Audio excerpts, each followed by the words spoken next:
está sucediendo ya en este momento, más o menos en el mercado laboral, hablando en Estados Unidos principalmente, y en todos los países hay estadísticas similares. Hay 1.4 millones de trabajos relacionados con ciencias computacionales, pero solamente hay una tercera parte de candidatos que tienen esas habilidades para realizarlos. Entonces, esto ya es algo que estamos viviendo en este momento. Sobre estas habilidades, igual tenemos estos ejemplos de tiempo que tiene uno en las empresas y quizá a veces incluso en los trabajos o carreras. Entonces, a diferencia de una generación o dos arriba, quizá que alguien estudiaba algo y se iba a dedicar a eso toda la vida y quizá en la misma empresa, vemos aquí que mucha gente cada vez es más rápido este brinco y estas habilidades, y en esos cambios de empresa, pues muchas veces quizá va incluso un cambio de profesión. Cosas que sabemos hoy en día, el 60% de los alumnos que están estudiando ahorita, quizá en el K12, trabajarán en carreras que aún no existen. Y a veces no le damos la dimensión correcta a esto. Pensemos en el 2000, estas carreras de marketing digital, estas carreras de manejadores de comunidades, pues era algo impensable y ahora es algo de lo más común, ¿no? Entonces, pensar que a más de la mitad de los alumnos que tenemos hoy van a dedicarse a algo que no existe, es algo que nos tiene que poner un reto.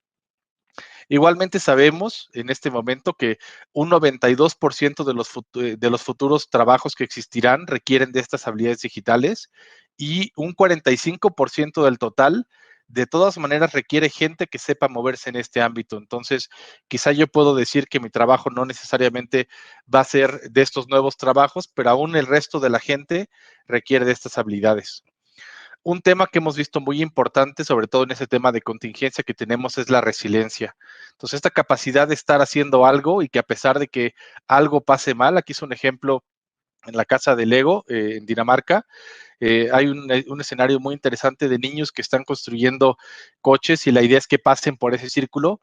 Claramente más del 90% de las veces no sucede, pero en lugar de que se frustren y digan ya no quiero seguir, ante una falla tan catastrófica lo que están haciendo es continuar, ¿no? Entonces, ¿cómo podemos hacer y desarrollar esto en las personas? Es un tema que es importante, que son de las habilidades que hay que empezar a considerar.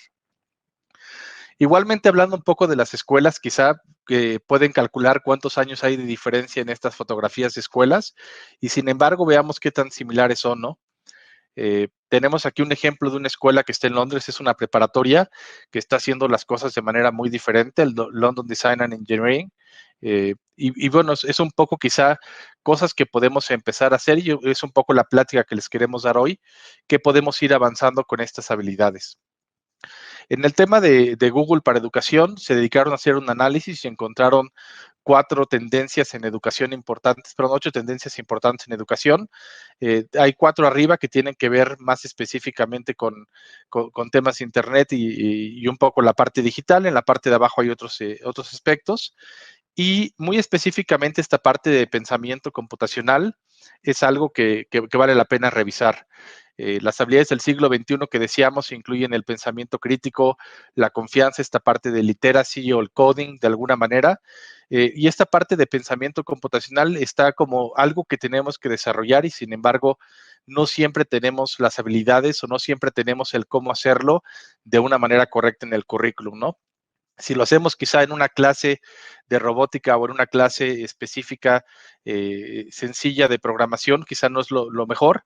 Entonces vamos a ver algunos ejemplos de cómo podemos empezar a desarrollar estas habilidades a lo largo del currículum en todas partes. Sobre eso también, ya quizá se está empezando a ver un poco más este tema de programación más específico, como este tercer idioma que debemos aprender, ¿no? Así como en los 70s la gente hablaba de quizá hay que empezar a pensar en el inglés o en algún otro idioma. Ya en este momento para todos es obvio que hay que tener el inglés como un segundo idioma y quizá un tercero. Y finalmente, este tema de programación, este tema de coding, este tema de interacción con las máquinas tiene que ver algo que va a ser muy importante y sobre todo en ese tema ya empezando en México, que quizá más del 50% de los empleos tengan que ver con esta parte en particular. Y en ese sentido de la plataforma integradora, un poco la idea es que la confianza se desarrolla desde pequeños, es algo muy importante, hay muchos estudios que indican que Ya para segundo de secundaria, los estudiantes tienen definido este tema de preferencia hacia materias relacionadas con ciencias, con todo lo que es STEAM, o lo que no es. Entonces, estamos muy temprano todavía, y bueno, si para esos momentos ya están decididos, ¿qué tenemos que empezar a hacer antes para que por lo menos tengan esa confianza y no sea por un tema de falta de creer en ellos o de decir no es mi habilidad principal, para que podamos ir avanzando en esta parte?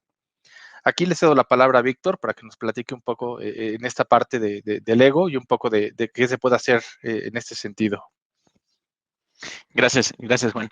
Voy a presentar rápido mi pantalla. Turu, turu. Y listo. Entonces tenemos acá esta parte de lo que decía Juan, ¿no? Todo esto parte de 4 cosas importantes.